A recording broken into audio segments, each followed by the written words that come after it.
Hi, my name is Sahara Monahan. I am a senior performance auditor with the State Auditor's Office, and I am leading the public record request study the State Auditor's Office is conducting at the request of the legislature.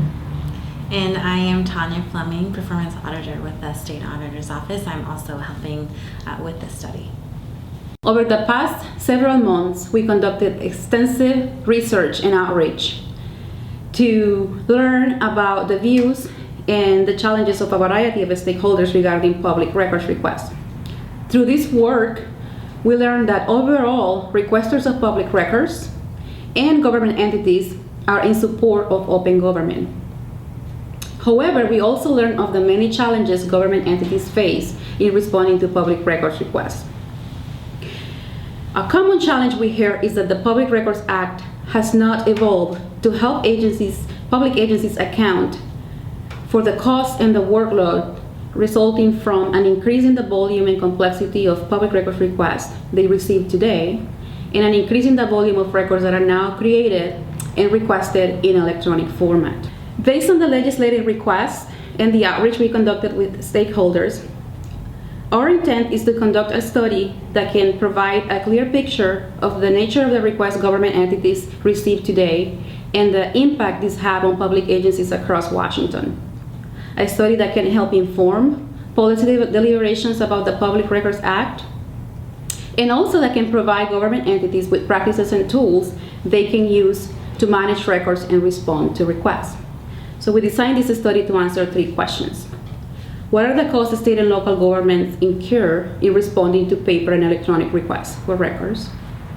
What practices can government entities use to manage records, respond to requests, and make public information available to requesters?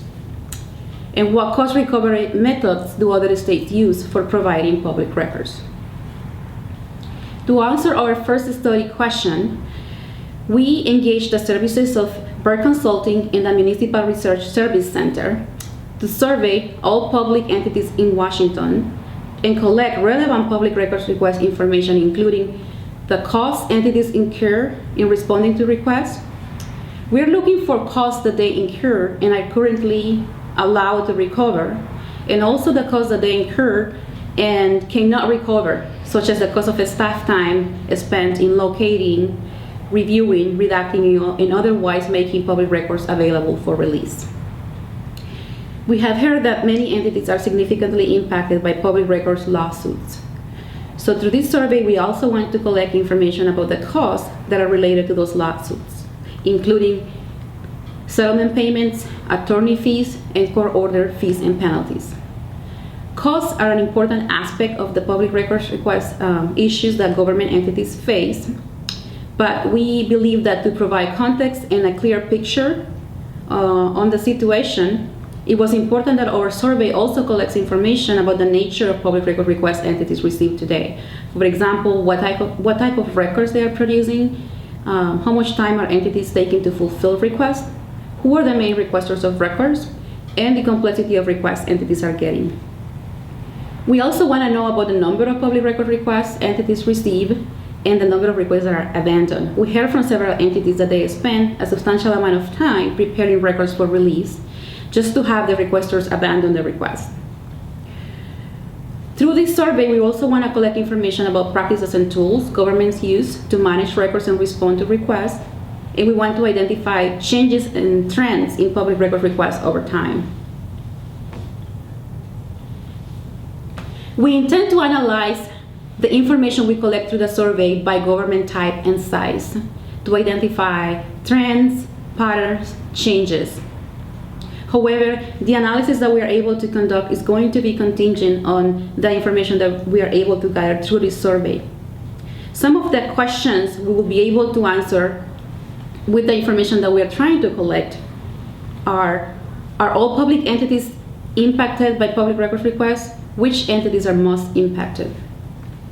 How much are government entities spending in public records requests? And how does the cost that entities incur compare to the cost that they're able to recover? Are costs related to public record requests increasing? Are the number of requests that entities are receiving increasing? And if so, are the FTEs devoted to public record requests also increased accordingly with demand for records. Who are the most common types of requesters? What are the most common types of records entities produce? What's the typical amount of time entities take to fulfill requests? Let me tell you a little bit of where we are at with the survey. Over the past couple of months, we work with our consultants in a group of different state and local government entities to design and test the survey. We are now on the survey response phase.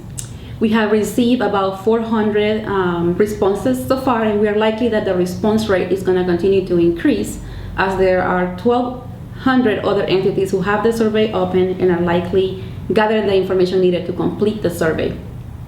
We will send survey reminders as needed during the survey response period, which closes on December 8th. And during the months of mid-December through March, we will be analyzing the results of the data we collect through the survey. A study and a survey of this magnitude requires careful planning and extensive communication. So we have engaged in several efforts to ensure that we reach out to all government entities in Washington and encourage participation in the study and the survey. Among the efforts we have engaged so far, we have outreach with local government associations. We have visited most of the major local government associations across Washington, and we want to thank them for the assistance and support they have provided. They have been key in helping us get the contact information that was needed to send the survey to government entities, and also in encouraging government entities to complete the survey. At the beginning of this study, we sent an entrance letter and a contact verification request to all state and local government entities to tell them about the study, about the upcoming survey, and to gather contact information for the person that they believe is the appropriate person to complete the survey at their entity. We have sent pre-survey notices and actual notices to keep people informed and also to send them the link to complete the survey. We recently attended the annual Washington Association of Public Records Officers Conference. This conference is a conference that was attended by over 450 public records officers from several state and local government entities across Washington. This event provided us with a unique opportunity to provide an overview of the study, of the topics the survey was going to cover, and to answer any questions from this key audience, which are the people that most entities have identified as the appropriate person to respond to the survey. We recently, on November 9, completed a webinar that provided yet another opportunity to inform entities on the study that we are doing, on the survey, and also answer any questions they might have. And we have made the questions and answers resulting from this webinar available on the State Director's Office Public Record Requested Study webpage that we created. And just to show you a little bit of the content that we have placed on the website to keep people informed on the study and the survey progress, I'm going to click on this link and open it right now. Here you can see an overview of the project, and you can find, for example, the questions and answers from the webinar in a PDF file of the survey that entities can download and print to collect information before they answer to the online survey on SurveyMonkey. Now I'm going to pass the presentation to my colleague Tanya, who is going to be explaining what we are doing to address these study objectives 2 and 3 about leading practices and cost recovery methods. Thank you. Sahara informed you of how we will provide information on the cost government entities can incur when they respond to public records requests. The study will help quantify what you've likely heard about the challenges government entities face when fulfilling requests. Quantifying these costs, however, is only the first step to finding opportunities to improve the request process. In order to identify additional opportunities to improve, we also plan to first identify practices that government entities use to effectively manage records, respond to requests, and provide greater access to information. We plan to do this by looking at Washington as well as other states. The purpose of this information is to provide Washington's government entities with ideas and suggestions on how to more efficiently manage the process. We will identify tools and practices that can help entities continue to improve how they deal with public records requests. Second, we plan to identify how other states recover costs when they incur when fulfilling requests. For instance, we will identify if other states charge fees, how they calculate those fees, what they charge for, and when they charge requesters. In order to make the study manageable, we selected 7 states based on preliminary research. It was really important to us to gather, to get a variety of states. So we selected states based on political similarities to Washington, primarily focusing on a culture of decentralized government. We also wanted to look at recent changes in public records laws. So we looked at these states to learn about changes in their laws. Learning about these changes can provide insight into the perceived impact and trade-offs of using certain methods to recover costs. And lastly, we chose states based on their reputation for open government. During preliminary research, we found that some states took the lead in transparency and open government ratings. Now that my colleague and I have described our objectives and how we plan to meet them, I'd like to provide an outline of our next steps.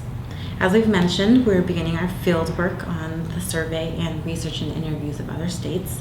We plan to continue that work and analyze that information through spring 2016.